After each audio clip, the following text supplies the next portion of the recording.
Dr. Hobrias. I am an assistant professor of history at Siena College. I teach history and I train history teachers. Ms. Butler, thank you for being here with me. Thank you for having me. Can you tell me about your early years, your family, your sister, where you grew up? Okay, I was born in Queens and moved to Brooklyn, New York when I was about 5. My parents were middle-class Irish-American family. My grandmother lived with us. She actually had come over from Ireland when she was a young woman. And we were a Roman Catholic family. Both of my parents had a high school education. My father was going into the seminary and changed his mind for whatever reason, after he got out of high school. My mother was a homemaker. My youngest sister had cerebral palsy, so that my mother needed to be in the home for that. And so she and my grandmother took care of Peggy until, unfortunately, Peggy died when she was about 5, and my mother went back to work at that point. And what did she do? She was a secretary. Okay. She was a secretary. My father worked for the New York Life Insurance Company. He was in auditing, I think. I believe that was the area that he was in. You had an older sister. Can you tell me about her? I still have an older sister, Mary. And Mary and I were good friends, but we also had our own circle of friends outside the home. But we did a lot of things together, so we were close growing up. She was very much a tomboy, and I was very much a little girl, so there was that difference. Can you describe your community that you lived in as a little girl? Yes, until I was 5, we lived in Flushing, and I can't tell you too much about what was happening there. But when we moved to Brooklyn, we lived in an Orthodox Jewish community, actually, and were about a mile away from school, which we had to walk to every day, because there weren't school buses and it was a Catholic school, so there was that. Our relatives were mostly in Queens and places like that, so we didn't see them too often. Then there came a point when one particular group of relatives would come every weekend just in time for dinner, which wasn't too, my grandmother wasn't too thrilled because she did a lot of the cooking. And were there special experiences that you had being an Irish Catholic family in an Orthodox community? Not that I can remember. There were other families around, and the kids just played together. Okay. There wasn't. We were about 2 blocks from Maimonides Hospital. I do remember that, only because it has become such a wonderful medical center now in Brooklyn. But we all got along. One of the reasons I asked is because I wondered if that type of religious diversity planted any type of seeds for your later civil rights work. That's something that I would have to think about. I don't really think so. Okay. Tell me about your education, particularly your experience with high school and college. Okay. I went to all Catholic schools all the way through. High school, we went to boarding school. So we were out on the end of Long Island, in Sag Harbor, Long Island, the Academy of the Sacred Heart of Mary. And that was it was an interesting experience, especially for teenagers, I think, because you're not only alone, but you're alone only with girls. Right. You don't have, male-female experience at all. After leaving Sag Harbor, I went to Marymount Manhattan. And that also, I think that I would have been inclined to go to a residential college if I had not just come out of a residential high school. Yes. So it was kind of backwards the way things happened. However, I had a wonderful experience at Marymount. It was a lovely group of people, and it was just great. When you were in college, what were your career aspirations? Actually, I was going to go into sociology. Paul will appreciate that. That was my interest until I took an introductory course to sociology and got totally lost. It wasn't what I expected it to be. I don't know. I just remember thinking, why am I here? Right? This is not what I'm going to go into. So I think I kind of drifted into English lit. I didn't, it wasn't something that I would have thought of taking. Actually, I wanted to be a nurse, Okay. but that didn't materialize. I think my parents convinced me otherwise. Okay. Um, to what extent were you aware of the civil rights movement as a young person? Not at all. I don't think in either of the neighborhoods that we lived, I don't think there was a single black person. Uh-huh. And there certainly wasn't in any of the schools that I went to. Right. And so on television, did you see anything or? I'm dating myself. Television didn't come in until I was almost 10 years old. I mean, and we didn't have one until that point anyhow. There may have been, isolated sets around, but this was the 40s. So, but by the time you got in high school and college, did you have access to the civil rights movement through any other media? High school, I was out at the end of Long Island. Yes. Also, Yeah. they didn't let us anywhere near a television set for the most part. Okay. So that I didn't see anything. I didn't see any news or anything else while I was out there. College, I was living at home. I don't recall that there was any civil rights club or anything like that at Marymount. But again, there weren't any black students there either. It's So, what I'm getting to is if you had no access to the civil rights movement, I wonder about how you got involved. And so, can you talk about your association with the Paraclete Book Center? yes, I don't, yeah, I can. The Paraclete was a Catholic bookstore on East 74th Street in Manhattan. My sister worked there, and the woman who owned the store, Liz Sullivan, I think she was a history graduate from the University of Chicago, but she was very deeply involved in all aspects of the church. But I think at that particular moment, the social aspect of Christianity, the social meaning of Christianity was really taking center stage. So I didn't spend a lot of time there, especially when I was in college, or even after college, but we would meet for dinner and things like that. And they often had people come and speak. They had, the store was on the ground floor and they had an upper room, and they often invited people who had written books that they carried, to come and speak, so that there was a exposure, I think, to people like the Berrigans and that group of people within the church, which I suspect had more to do with the changes in the church than in the changes in society. I do not remember going there, for example, for civil rights uh, lectures of any kind. Your first involvement with the civil rights movement was the March on Washington. How did you get involved in that? Well, we had been reading about it and that it was coming up and everything, and I think it was Liz from the Paraclete who suggested that we, you know, uh, find a bus and get down there and go. And we were all of one mind. And this is interesting because I really have very little recollection of discussions about civil rights or anything else for that matter. So we had gotten bus tickets. There was a bus that was going to be going down, and then at the last minute, the driver canceled. So we had a friend, Pat Crane, who was a driver, and she rented a car, and so we drove down to Washington D.C. for that, and got there.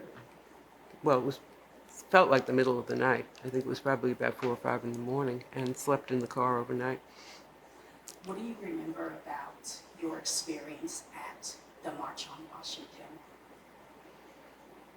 It was a wonderful day. I just remember, I don't think I had ever been in a crowd of so many people. I mean, it was just, and to begin with, because we had gotten there so early, they were setting up the loudspeakers, and they were, just getting everything set, and they were also just playing music through so that you would, for the people who were there, they would be occupied. But it was, very quickly became extremely crowded. And I do remember that the march itself was almost like something I can't explain. There's an episode in Star Trek where a planet is so crowded that the people have to kind of turn this way and the other person turns this way. And it was that kind of experience, but everyone was laughing. It was just, everyone was just so, I think, happy to be there, so happy to be able to express themselves. And so we marched sort of up to the thing, and we were positioned to the left of the podium. It was a very hot day, so that but right to the left of the podium, so that we really were able to hear everything that was expressed that day. If your neighborhood and your high school did not have any people of color, was the March on Washington your first time being surrounded by people of color? Absolutely.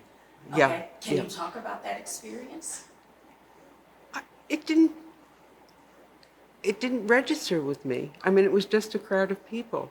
I think by that time I lived in Manhattan, and my neighbor was black. Okay. Okay, so that that was one relationship that I had. So, but just in terms of being at work and going to work and everywhere else, it was a much more diversified area. So it didn't. No, I don't. It didn't seem odd to me that we were black and white people together. Not at all.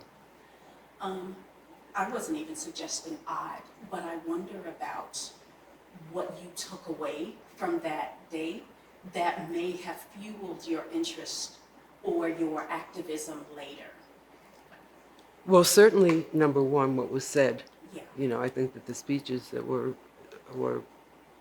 offered that day were really quite remarkable. And Dr. King's was one speech. I think John Lewis, I thought, was very, very moving during that period. I think also the comfort of the crowd, the fact that people were banging into one another and everything else, and nobody was getting excited. Everybody was just laughing, everything. And it was the way things should be, in a perfect world or in a perfect country. It was the way things should be. And so I think those memories of how warm and how accepting and how lovely the people were, yes, that would have stayed with me. And that was something that I was wondering, that your first time being involved with civil rights, your first time being around a large population of people of color was warm and kind, and it sounds like a very loving experience. It was a loving experience. It was remarkable, and it should be what is ordinary. I think that was the feeling that I came away with. So I want to continue asking about that day. We're very familiar with Martin Luther King's speech at the March on Washington, but not so much with John Lewis. Can you tell me what you remember about how John Lewis impacted you? Well, there had been some talk before the march about whether he was going to be allowed to speak or not. And I do remember that. And he was quite young in comparison to the other, the other leaders who were there. Apparently, it had to do with his saying, if certain things are not achieved, if we can't get jobs, if we can't move up in society, then we're going to march through the streets of Georgia, we're going to march through the streets of Atlanta, blah blah blah blah, and that was what was holding everything up. So I was very interested to hear what he did have to say. As I recall, and I do have a recording of that speech, but I haven't listened to it in a while. As I recall, he really did get very close to saying that. It was not an angry speech. He was not an angry young man, but it was a very determined speech. I think more determined, specifically determined than Dr. King's. And I think that he did sort of suggest that if things weren't accomplished, then we would have to do other things. And that was, and he was more my age. He was closer to my age than Dr. King or any of the other speakers who were there. So One of the things that I find interesting is Dr. King was able to preach a message of peace because there were other people who said, you can have peace or you can have us. So you better choose Dr. King, because if you don't choose his way, we're going to come and we're going to be an issue for you.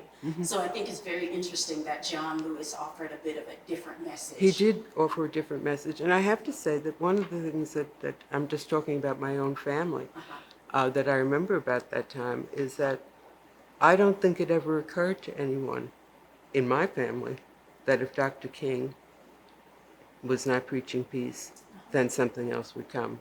And my father was very critical of Dr. King, very critical of him. I mean, as as I recall as a young person. What were your father's criticisms of King? One of the things that I remember, and it was not something that we talked about often, but there was a photograph on the Daily News of Dr. King with a scissor in his throat. I think it was actually in his throat. A woman had attacked him. And my father sort of indicated that he got what he deserved. It was not, he never mentioned race. He never mentioned anything else. My father was a very complicated person. Why did your father think that Dr. King deserved to be I saved? have no idea. I mean, I was a kid at that point, really. So I don't really know what his thinking was. I knew that it was a place I didn't want to go. Right. That was about as far as. Did your mother share those feelings? No. Okay. Mm-mm. Okay. And how about your sister? Mm-mm. Okay. Oh no, Mary and I have always been very, Okay. very close. And I was a lot younger when that happened. When Dr. King was stabbed in the throat, I think we were, we were pre-college and probably pre-high school. Did your father ever change his view? My father was a very complicated man. My father very rarely wanted to talk about civil rights or things like that, except insofar as I was concerned. That, yeah, he had a lot to say about that, but and that was along safety lines rather than rather than anything else. I do have to say that any person that I ever brought home who was black or Hispanic or whatever, he would treat them the same as they treated anybody else. He was a very, very complicated man. What he actually thought and why he thought it, Okay. I could never figure out. Okay. Let's talk about your career. So when you graduated from college, you began working as a teacher in the school for the deaf. How did that job come about? By accident. Okay. I had not taken a single course in education when I was in college. I was an English major and a philosophy minor, so that was the end of that. And a friend of mine, who was actually in Mary's class, had worked there for a year, and she said, come, you really love it, come down, blah, blah, blah. So I came down and met the principal, and she offered me a job, which meant that I had to go to school during the summer and get and take an exam to get an emergency license. Right.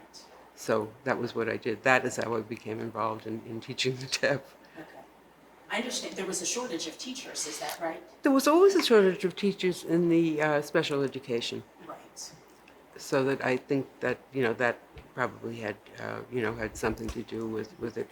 And I also have to say that the principal was a Roman Catholic lady, and I would say 90% of the staff were Roman Catholic ladies, and they liked the idea of getting someone right out of Merriman. Okay. That makes sense. If you want to run a public school like a parochial school, yes. Yeah, right.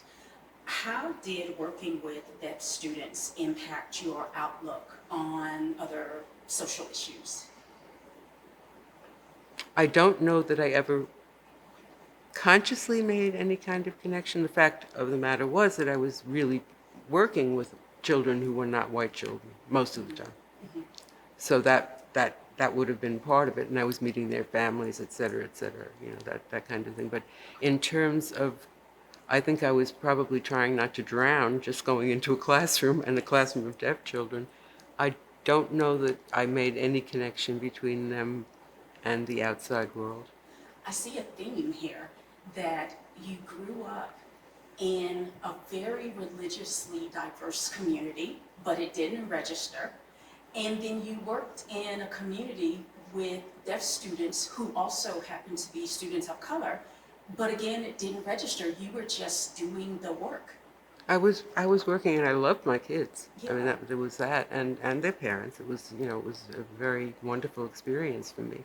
As a matter of fact, the first, except with my needs, physical needs, rent and stuff like that, I sort of felt like it was a gift to get a paycheck. I really enjoyed it so much, the children so much.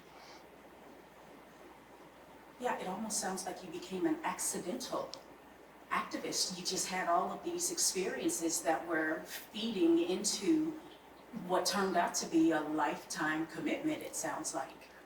It's interesting because the one thing that I do remember is when I was in college, the Freedom Rides took place, Mhm. and I was against them. Why? I was against them because being a nice little girl who, obeyed the rules and everything else, you just don't make people upset deliberately. Never, it was the receiver's end rather than the doer's end that was registering with me. It didn't have to do with just the idea of why would you deliberately upset a group of people? Forget about the people who were, Mhm. who were being treated so badly, but that was the way I felt about it. And I do remember one of my friends, Deirdre, said to me, "How can you think that way? Haven't you ever looked at the way people live?" And I hadn't. Was Deidre a person of color? No, Okay, no. okay. Deirdre Walsh. She was a person of Irish, right? Yeah, and I have always been grateful to her for bringing that to my attention because I was like, huh? Were you teaching students of color at the Absolutely. time? No, this was when I was in college. Okay, During okay. during the Freedom Rides, I was in college, and I suppose that having talked to Deirdre about it did awaken some Sure. awareness of what was happening in the world around me. Okay. So if you were initially against the Freedom Rides, how did you get involved in Freedom Summer?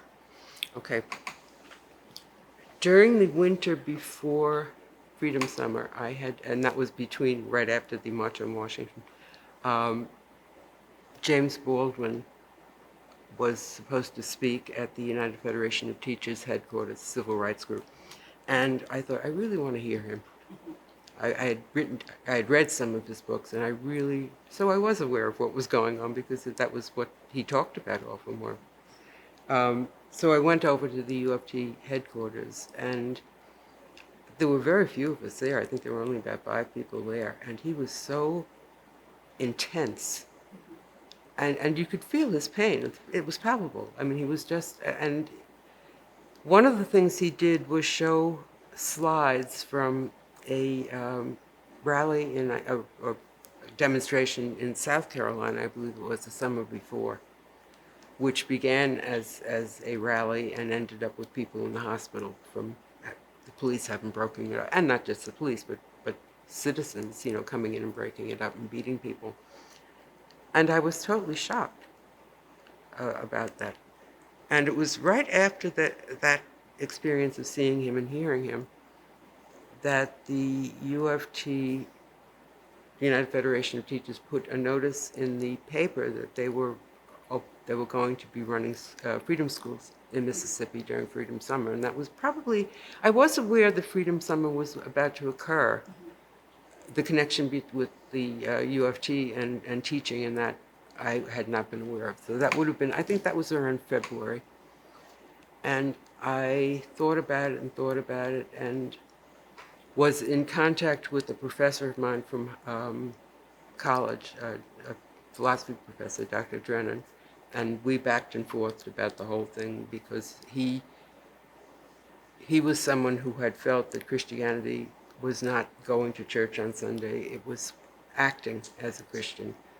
And he was a logical person, but his response initially was, "You If you were a boy, I would feel otherwise, but I don't think that you should go down there." So I responded to him, and he finally said, "You have my blessing. Go."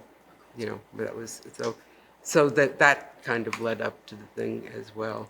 Um, and it was during that period of time because I was interested in going, but I really didn't know whether I had anything to offer. I think that was really my primary reason to kind of hedge. And then I was in touch with Dr. Drennan, and we talked out a lot of the things in letters back and forth. And so when it came time to volunteer, I did. I wonder about how you were impacted being a New Yorker going to the South, because it was clear that as a New Yorker, you did not see these types of examples of physical violence or open discrimination that James Baldwin kind of opened your eyes to. Mm-hmm. And so I wonder if that naivete was a help or a hindrance to you when you actually got to Mississippi and were confronted with the reality of the Deep South. That's a good question. I don't know. I don't know. I think that there were so many things there that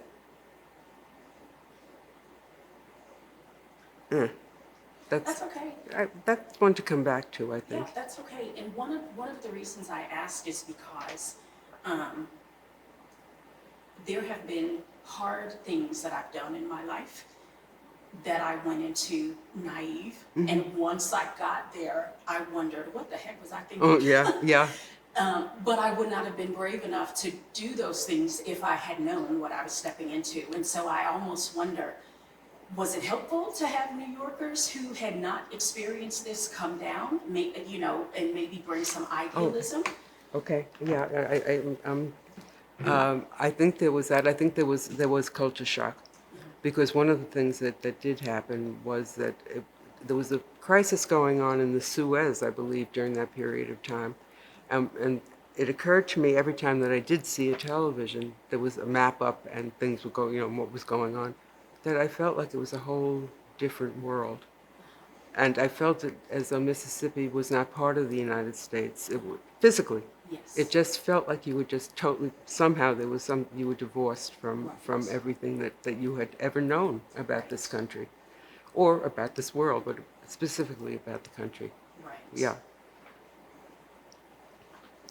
I'm curious about when you returned, how you, did New York feel different for you after having spent a summer in Mississippi, which was completely foreign? It was very hard coming back to New York. It was hard leaving Mississippi, and I remember we accidentally were driving to the wrong airport, so I almost missed the plane coming back. But it was almost physically painful to separate from the people that I was with at that time. And coming back into New York, until I was able to reconnect with some of the people, I think I was lost. I think there was this, I had written to Liz Sullivan, who worked in the office, the COFA office in Mississippi, about possibly coming back in February. And so that my planning was that I really had to get back there until I looked at the reality of the situation and, the fact that of teaching, I had made a year's commitment for teaching, and also the apartment, which my sister shared with me, which she would not, that there were a lot of things. And also that also turns into a rationale for not giving yourself a push and going back. When you returned to New York after the Freedom Summer, did you encounter New Yorkers who seemed oblivious to what was happening in Mississippi, or did you seek out a community of like-minded people? Well, right after I came back, a friend of mine who was from New York, who I didn't know, I met him down there, came back. And he actually lived with us for a while, so that it was a nice way of moving back into things, because he was present for a few months anyhow. And by that time I was back at work. So that there was, most of the time though, if I were wearing a snick button, people would stop me Okay, and ask me occasionally okay. about what was going on. And certainly over at the Paraclete, I remember Phil Berrigan saying, did you come back from Mississippi? I said, yes, I was, and having a conversation with him about it. So, yeah, there were places of contact, and I was in touch with the SNCC office down in New York City, and we did things around at that time, trying to raise money, actually, for the project. Were you able to fully share with your parents the experience that you had in Mississippi? Oh, no. Um, no, all I was able to do with my parents was assure them that I was alive and well and, everything was okay. No, it wasn't, no, it wasn't the kind of thing that they really didn't want to know anything, I don't think, except how I was and that I was well. That had to be hard because there was this part of you now that was isolated from the Yeah. larger community. Yes, and my parents and I were very close. Mm-hmm. More so than Mary and my parents, my sister Right. and my parents, and so that it was difficulty because there was one subject area that was, off bounds. It wasn't something that you could talk about. And it did have its effect very strongly because when I went down to Selma, I did not tell my parents. Okay. I did not. I figured I wouldn't be down there forever. And was that to protect them from worrying? It was to protect them, Okay. right, from having to worry, because I know my father had been waking up with nightmares and everything else when I was down in Mississippi, and there were many things that happened, and my mother almost became ill. And to which my father said, if anything happens to your mother, I will never forgive you, which was like, oh. That's a huge pressure. Well, Huge it wasn't. It wasn't. I knew what I was doing was right. I was at I think a religious place, which had a lot to do with what I was doing. Sure. A religious place that made me sad that that was happening. Right. I did not feel responsible for it. I felt that I had to do what I had to do, and I'm not sure how you might want to respond, or you may not want to respond at all, but I find it so interesting that your parents were so concerned about you that your mother literally became ill, worrying about your safety. It doesn't sound like they talked about the safety of Black people or were aware of the safety of Black people who were being discriminated against. I think my mother probably was. Okay. My mother. My father was a person who, whatever happened, and however much even it affected him, his response would be, "These things happen." And I can remember right after. You may remember it as well. But a friend of ours was killed. She was a nun, and she was in El Salvador, and Ida was killed in El Salvador. Now my father loved Ida. Mm-hmm. And I said to Mary the night that we got the word, I said, should you or I call? Should we once, twice, three shoot on it? Because we knew that what he was going to say was, these things happen. And he loved Ida, so. It sounds like a response from somebody who understands we don't control life, as opposed to someone who isn't invested. Yeah, I suppose. Okay. I don't think it was a way of getting away from the subject. I think it was Right. just a way yeah, you may be right on that. Maybe a way of coping. Of coping, yeah. How did you prepare for your experience in Mississippi at the Freedom School? I don't think there was any preparing. I mean, I was going to meetings down at UFT headquarters to, prepare us for the situation in general.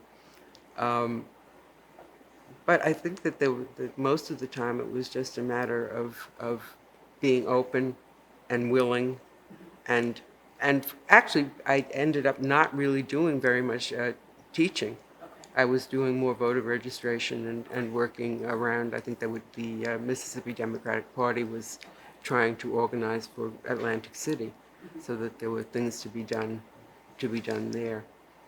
And that was going to be my follow-up question. What did you actually do during your summer? So well, that was the we started a freedom school on, I think it was Galilee Church. I can't remember the name of the street, but they opened up Jackson last because they felt it was one of the most dangerous spots in the state. So they opened that up, and as it turned out, the older kids were inside, and I was outside with literally a mob of 5-year-olds and younger. So that we did a lot of game playing and stuff like that. But in terms of teaching Black history, no, they were too young. The children were too young. I think just the experience of being with white people in a positive way Right. was probably good for them. And I do remember going and visiting a couple of their homes and things like that. And it was a very, very poor area. It was dirt. Everything was dirt streets, and they were actually almost huts where people lived. And I do remember going home with one of the little girls. She really wanted me to meet her mother. And I remember going into her home, and it was clear to me instantly that her mother did not want me there. Ah, So I I talked to Jada Jean and left. And that was it. I was going to ask how you were received by the community. But the community as a whole was wonderful, absolutely wonderful. And I thought people who have had this experience all their lives, how can they be so kind? Really. I mean, and they were genuinely kind. It wasn't a matter of people playing a role. They were genuinely kind and helpful, and don't let them. I remember one woman we stayed with was, I think her name was Ma. I can't remember the last name now. We called her Ma, and she was in her 80s, and she had opened her home, and some people had followed us home or chased us home or something, and she came right out to the door and she said, "Don't you let them bother you. You go away, you go inside." And that was the end of it. And I thought, just people were so kind. That also sounds like the response of somebody who knows they can't control things. You can't control the fact that people will chase you down the street. You can control Oh, how absolutely. you respond. You can't, yeah, and things did happen. They're not. I was never in grave danger, I don't think, but there were times that we were stopped with people who were armed in their cars and things like that. And I was with a white woman with 2 Black young men, and I remember trying to rearrange ourselves so that I would be between them and the guys. But aside from that, What was the incident? we were not supposed to be traveling in interracial, intersectoral groups, which Right. obviously made sense. But something happened where someone was driving us over to there was a restaurant, and I can't think of the name of it. It was in the evening time. And for some reason, I ended up with Stu and I can't remember the other guy's name, the 2 people in this car. And I do remember that we got stopped because a freight train was going through, and train tracks are ubiquitous in the Yes. South. And we got stopped, and I got down on the floor because that way, Hiding. because there was a car behind us. And I mean, you could see, and there was a guy driving, it wasn't another woman, so that you had 3 Black men and this one white woman in the car, so I got down to the floor. Anyhow, when we got to the place, it was closed, but we didn't realize that it was closed until after our ride left. So we were walking the men's Freedom House, that they had Freedom Houses where people slept, were was down the block, a very, very long block, and we were walking down there because we figured we could call from the Freedom House and someone could come and pick me up. But as it turned out, that we couldn't do that. The phone wasn't working or whatever happened, and we didn't have cell phones then. And that has always clicked with me. If we had had cell phones in Mississippi, it would have been so much easier. Right. But as we were walking down the street, anyhow, I think I was walking between the 2 guys, and this car, we all of a sudden realized, was just keeping pace with us. And the guy finally asked me where it was from. And I said, New York City. And he said, I think it was, I can't remember the name, Farragut Avenue or something like that. And she said she's from Farragut Avenue. I said, no, sir. I said I was from New York City. And so he said, okay. And they had rifles. I mean, that was quite clear there. And I'm standing between them and the guys, and they didn't say anything more. So I said, we just kept walking. And they finally pulled ahead and went away. They left us alone. Do you remember what you were feeling at that I moment? remember, yeah, I do remember that. One of the things I do remember was that there was a friend of mine who was an older man who had said to me before I go down, if anyone stops you in Mississippi, if you have any problem at all, and they're treating you as though you're not from the area, whatever, he said, just say to them, I'm looking for my daddy. I'm looking for my daddy. And it came into my mind as this guy asked me where it was from, I'm looking for my daddy. And of course I didn't say it. Okay. But so there was a kind of humorous quality also in the middle of all this tension. But all three of us were really kind of, by the time we got to the Men's Freedom Hall. Was that the most frightening experience that you've had in Mississippi? Mm. I think probably on a one-to-one. Gee, I don't remember. I think. Oh no. The worst experience, scariest actually, was I was riding. We had gone up to Oxford University to see James Silver, who had written a book called Mississippi: The Closed Society. And as we were riding, as we got there, actually, I realized that I was with my friend Janice, and Morris, and a girl from Germany, Ursula. And as we were walking up the thing, I remember approaching the house, I remember realizing or remembering that Dr. Silva said in the book that his wife had never had an experience with white people, with black people. And of course, who answered the door but Mrs. Silva? And here's Janice, who was black, and she actually was the only black person. And when I saw Dr. Silver, I said to him, I had forgotten. I had forgotten about that. And he said, so right, just about a week ago, we had an NAACP meeting here.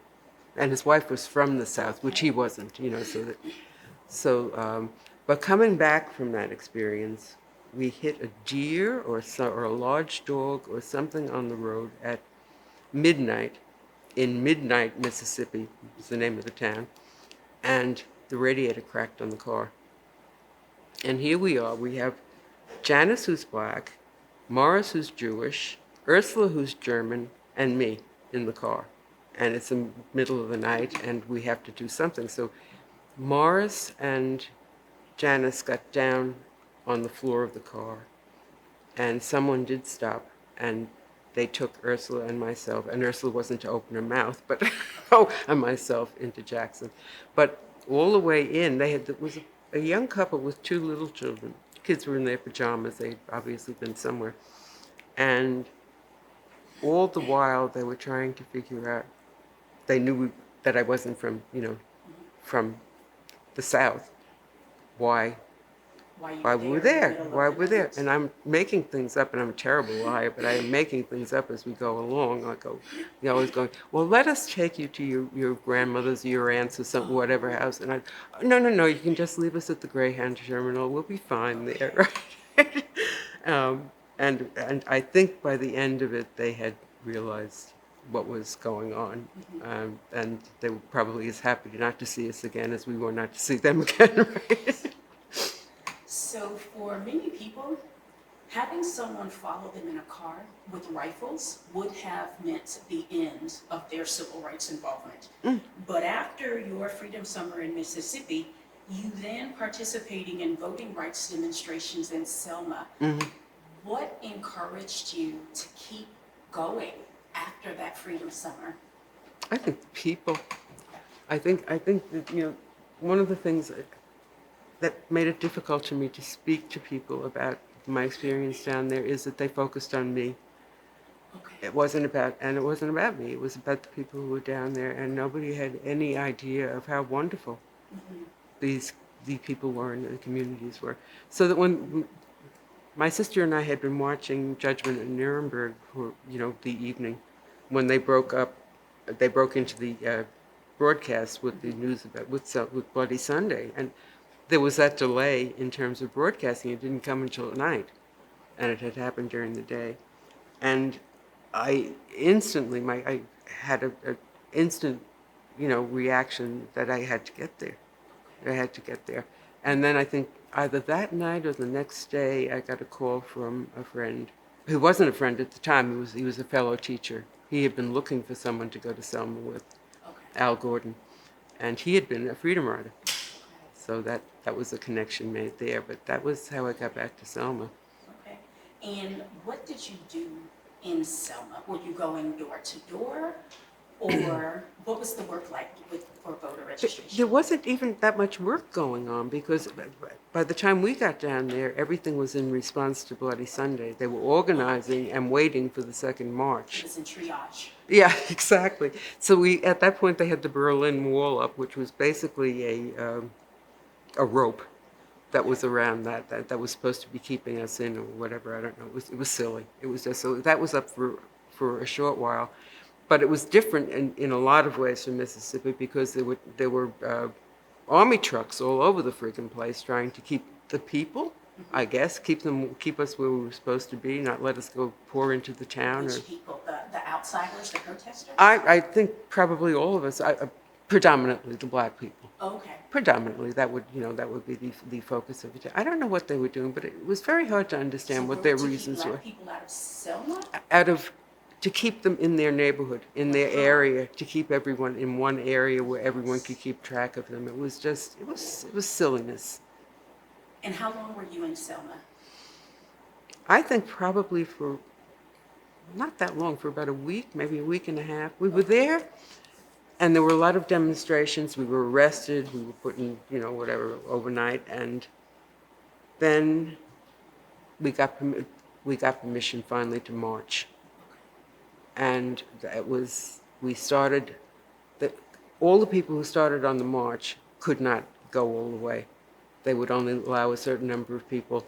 And the bulk of those people were community people, as it should have been. That was, so that was fine. So we went on the first stretch of the march, and then we peeled off, and Al and I talked about it because he also was teaching at that point, and we thought that there isn't any point in going, or there isn't a point that would make it okay to leave the kids for another 5 days or so and go to Montgomery and meet the march at that end. It just would have a time thing. And the march was going to be fine. It would be. When you say there's no point to leave the kids, which kids? My kids our kids at home, Okay. in the classroom. Okay. Yeah. That takes me to a whole other set of questions, but I want to finish this one point. Can you describe the experience of being in jail in Selma? Well, the jail was a community center. Okay. There were so many people who had been involved, and they had it was a curious situation. I remember we were outside in a courtyard, and they were taking pictures of it. That was supposed to be a huge threat, the pictures. The police were taking pictures. And I remember there were a couple of people who were really scared, and Al and I was saying, calm. Unlike any other place I had ever been, the TV cameras were all over the place. They had a camera that was directed right on the crowd, so that the likelihood this was a moment for the police to act, horribly, was not there. Right. Aside from which it was a very mixed crowd. So we were there for a while, and then they took us inside, and I remember that we delegated one person, who was a black person, to respond to all questions for the group. And I know at one point they said, are you people hot? Because they weren't concerned about black people, but there were a lot of white people in the room. Are you hot? And a young black man said, yes, sir, we are. Will you open the window? And he wouldn't do anything. And they never opened the window for us. But then they put us in the community center. That was it. And we divided ourselves into the women went upstairs, the men went downstairs. And I remember speaking to a priest from California for about 3 or 4 hours, and before I went up to As a matter of fact, I gave him a letter to be sent to the people at school, the principal and assistant principal, which he forgot to, he forgot to mail until he got back to California. And so the postmark was California, and it was a letter from me, and I thought, oh, gee, I don't even want to get into this. So I want to go back to your concern about your students, and you could only go and protest for so long because you had this other life in New York. Was your principal and your colleagues, were they aware of your involvement in the civil rights movement, and how did they respond? Well, they had to be inspired. I mean, they knew I was going to Mississippi because I was raising money for when James Chaney and Michael Schwerner and Andy Goodman were missing. I was raising money for the legal thing down there. And so they knew about that, and I had to get a leave of absence to go. And I think at that point, I know that they knew me well enough to know that this was not a lark. They knew me well enough to know that this was something that I felt that there was a connection. And I said that to them. I said, I feel that until things are straightened out in the South, or at least moving in the South, all of the problems here are not going to change.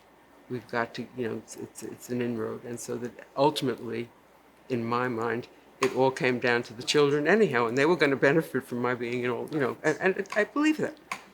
And did the children and the parents of color fall madly in love with you, knowing that you were involved in the civil rights movement?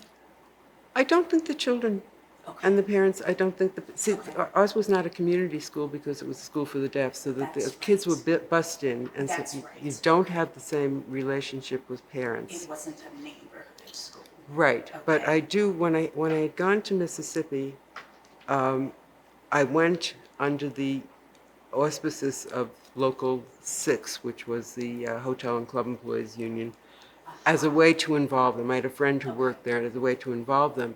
They had a magazine, and there were photographs covering my trip and everything, and an article in there.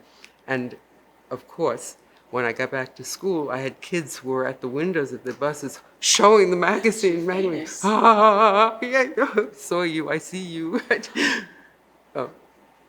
You were kind of going incognito, it sounds Well, like. it's so they wouldn't know. I mean, the children wouldn't have, I don't think it would have been very hard to explain to the children what that was all about. If there were a way, I would have done it, but I think that was... So you said you had to take a leave of absence from your job in order to do some of these things. Was there a financial sacrifice that you had to make? Yes. Can you talk about the sacrifice for your beliefs? For my beliefs. Did you have to keep a roommate long term? Did you have to eat peanut butter and crackers? What was the sacrifice for you?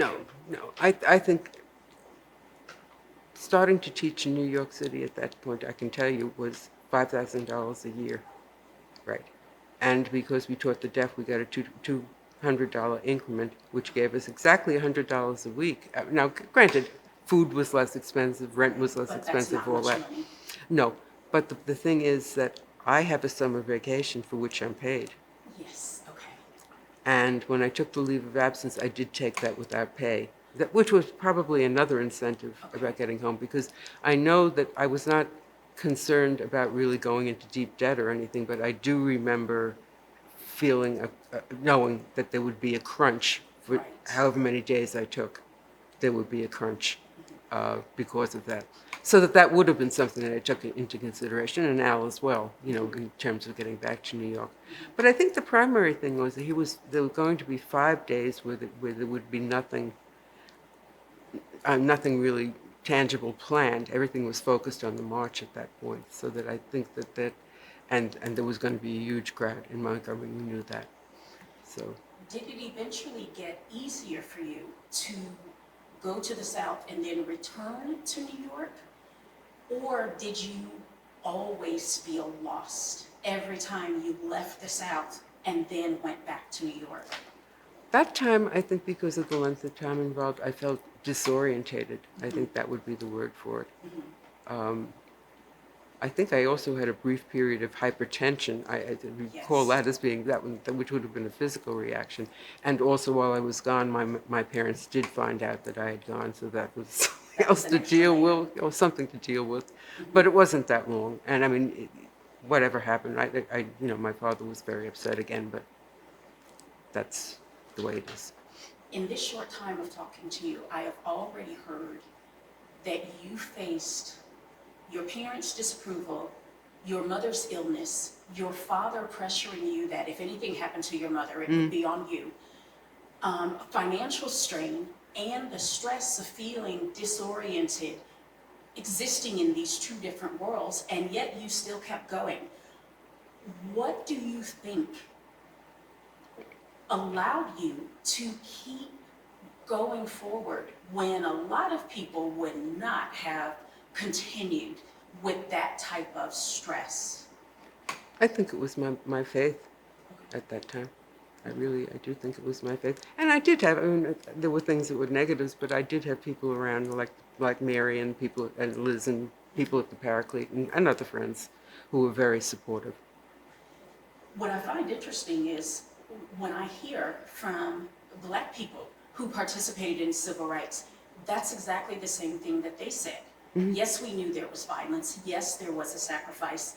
Many of their parents also were afraid for their safety, but because they saw it as an issue of faith, that was the motivation. And yeah, I think an issue of faith was a Mhm. good part of it. And I think also something that was not mentioned, but in Selma, the day of the march, the picking up of the march, there was an ecumenical celebration at Brown Chapel, and there were so many people there, and people of so many different colors, so many different religions, and they were kind of celebrating, and it was what things could be. It was so beautiful. It was like the March on Washington in that respect, only even more so because it was such a tense moment. In 2015, you returned to Selma for the 50th anniversary. Um, what was your experience during that 50th anniversary visit? Most of what I remember very positively about that visit was not Selma as much as Montgomery, Okay. and the feeling among. I went with the Universalist group, which Universalists, Unitarians, which Paul, thanks to Paul, and also thanks to Janice, who managed to fit me in. And I do remember that there were a lot of programs, there were a lot of people speaking and everything else at the hotel, and I do remember that more. The weather was absolutely horrendous. It was very cold for the South, and actually I was wearing a winter coat and I was cold at points. Um, Selma itself, it just seemed to me to be a very sad little city, as though, at least in terms of wealth and poverty, nothing had changed that much. Um, the people were still the people, and the children in the South are so much freer. I'm talking about black children in the South are so much freer than when I think about how our kids come into the classroom here, how little kids came into the classroom here, and they always look so cowed and everything else. These kids were like, "Oh, there's a bus full of white people. I'm on it." Just come running up and down the aisles and everything else. The children are always a delight. I think that there's that. It wasn't the same. Oh, it wasn't the same. It was being in Selma was not the same. The people did not behave the same way. It wasn't, and this is a sign of progress. I did not feel the open arms extended anymore. It was more like, you fend for yourself, girl. And that was fine. Is that because people weren't so much in need of the help? I think it was a natural evolution in a Okay. way. Yes, and I think that would be part of it. But I do remember we went to a church that was having a kind of memorial for all the many people who had died, starting with Jimmy Lee Jackson, but also, you know, referring to all of the people who had died in the South, or as many people as they could. Um, And I can remember being in a church there, and it was overcrowded, and it was very hot in the church, and we had been wearing winter coats and everything else. And I wasn't that, I'm not as old as I am now, but I was old. And there wasn't anyone going to give me their seat. Mm-mm. Huh. I thought that was, well, again, like I said, that's fine. A sign of equality? I I don't know. I I, don't know. I think that's interesting to hear you talk about because I wondered if coming back for the 50th anniversary and you said Selma's a sad little town, if that made you feel like there wasn't much progress. But it sounds like you're seeing it as there is progress. People don't feel a special need to do things. Is that It could be it. I really, I okay? didn't, there was something about it that said to me that there's something right about this. Okay. That it's more normal in a sense. Okay. I think that, One question, ask about the family that you stayed with. oh, the Howards, Yes, In which city? some. Selma. Okay. Yeah, when Al and I went down, we stayed with a Mrs. Howard, who I was probably, I thought of her at the time as being probably in her 40s or 50s, but she may not have been. She worked in a cigar factory, and she was out of the house by 4 o'clock in the morning, and she had two children, Cynthia and, Butler? no, it's Boo, but it's a very typical black name, not black name, Southern boy, Bubba? Bubba. Yeah, Yeah. I was thinking of it. And she let us stay in the house, and she gave us her bedroom and everything else. I don't even know where she slept. She slept with the children. Probably, Yeah, in the she book. probably. I Yeah. don't know. I mean, I just remember that. And not only that, but she would come back from this job where she was working for nothing, and she would make these meals for us, and we really felt like you wanted to say to her, "We'll eat out," or we'll do, just To make things enough of easier a for her. burden, exactly. And I remember that the day of the march, she prepared a packed lunch for both of us, to go along on the march. And we were in touch with her for a long period of time. For several years, I would say. After that, she was. And I am sorry that I didn't didn't get there to go down and walk and go to see if she was there. I did ask a woman who was just opposite Brown's Chapel whether she knew of Mrs. Howard when we were down for the anniversary. And did she? No, Okay. no. And I thought, well, I don't know. After Dr. King was assassinated, you went to Memphis. What was that experience like for you? Well, the Memphis experience was somewhat different because I went to Memphis as a representative of my school on a chartered plane that the UFT sent. So it was a UFT delegation. I always want to say that Al Gordon was with me, but he couldn't have been.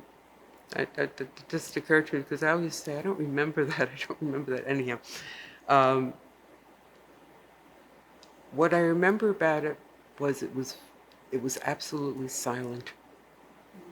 There was not a sound. You could just hear it like footprints. And the movement, it was led by Coretta Scott King, correct? It was, yeah, Yeah. yeah. I remember that, and I also remember the fact that there wasn't a toilet around for that whole match. And you could get off the plane, and oh Lord. Anyhow, but that also, there was an experience of. I remember at one point I was looking for a bathroom. It wasn't. There was a young man on the side of the road, and I said, "Is there anywhere around here?" And he said, "Nope." And it was like, not my problem. I thought that is interesting. And usually people would be very. I mean, I was obviously coming off the line. It wasn't a matter of anything else. So things were changing. You could feel that. And I think of Dr. King's book, Where Do We Go From Here? I think the very first paragraph he talks about Selma being a big X, and after that point there was a division, and you could feel it. You could feel it. There was a division at that point, and sad, but it was coming.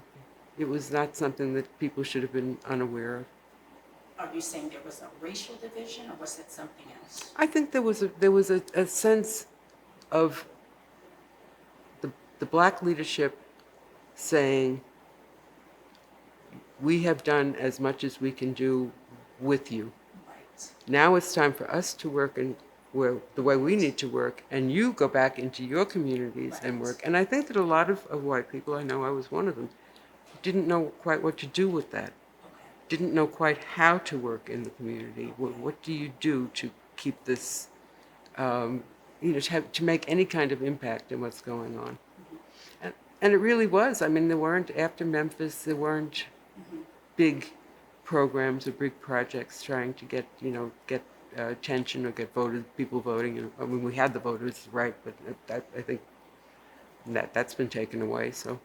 And so after Memphis, were you able to continue any civil rights work, or did that mark kind of an end for you? Certainly an end for the South. I don't think I had gone. I don't think I went down after that. I used to go down to Jackson every summer, whatever else I was doing, but I don't think after that I went down. No, there wouldn't have been any point to doing that anyhow. I did not belong to any organizations. There were always demonstrations. There was one organization. There was a committee to support the Mississippi Freedom Labor Union, and that went on for a few years. And then there was a point where someone from Harlem said, we used to meet up in Harlem, said to me, it's not safe. And he was black. It is not safe for you to be coming up anymore. And so I said, okay, that's fine. So there were always rallies, there were always things like that, but any specific work, no. I mean, I think I was pretty much left with teaching, which, of course, again, with my kids were black and Puerto Rican. Which is civil rights work. It is, and working with parents, which is, I think a big part too. Now that you are retired, to what extent are you able to be involved with issues of equity or civil rights issues now? At this particular moment, I write a lot of checks. That's really where I'm at this point. Which is necessary. Which is necessary. It's a different type of activism. And I encouraged a friend of mine, this is really a funny story. I encouraged a friend of mine who was black to move to Chestertown. So we have integrated the town. Okay. And I feel I'm partially responsible for that. And how is your friend being Oh, he's received doing in fine. Chestertown? Okay. Oh, he's doing fine. He's Okay. actually, he has more friends than I do. Okay. This is the end. We're wrapping up now, and I want to bring your attention to what's going on in the country right now. How much opportunity do you get to share with people the experiences that you had in the civil rights movement? Well, thanks to Paul, I have had a few experiences here, giving mostly young people. But also there was it was because of your list. I had a thing last year with a library. It was all through Zoom on Long Island. Yeah, I'm not doing that anymore. I'm retired. Okay. And I would love to hear your thoughts on the current state of civil rights in the United States. Oh, I'm very happy with Black Lives Matter. Okay. I am very happy with them. And one of the things that I have found out, because I'm still in touch with the SNCC Legacy Group, is that they have been involved in discussions with Black Lives Matter as a group that went before, as a kind of grandfather, if you will, of what's going on now. So that gave me a lot of hope, not because I think one is better than the other or anything else, but at least that they're using the experience that has already been gained to help things progress.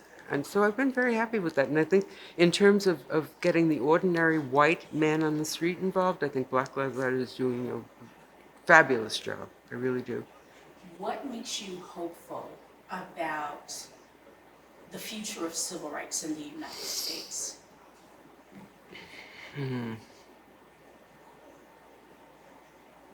Am I hopeful about them? I mean, am I hopeful about the, yeah, I mean, that's the first question. Um, there is nothing specific that I would say at this moment in time. I think that that if it could happen, then, and I think that there's a progression of opening up, of opening up. What makes me very discouraged at the moment is the amount of deniability that is going on, and the cutting off of books. And I mean, Yes. all of these are very bad things that are happening in society. And I think the fight against woke, Yeah. I mean, all of that is, Which remains largely undefined. I, What exactly does woke mean? And the that legislation is, against it, what exactly is illegal now? it, it just seems to be the whim of certain people who have power. I think that's, really, really where we're at. So I don't think it's a very hopeful moment for civil rights or for anything else that's reasonable in this country. Okay, so then my final question is, for people who want to be part of improving this country, what task or tasks plural must we do in order to continue part of the legacy that you and your peers created? I think that depends on who you are and where you are. I mean, there are so many different things that are available. For young people, I've always felt that, and it's a very broad message, is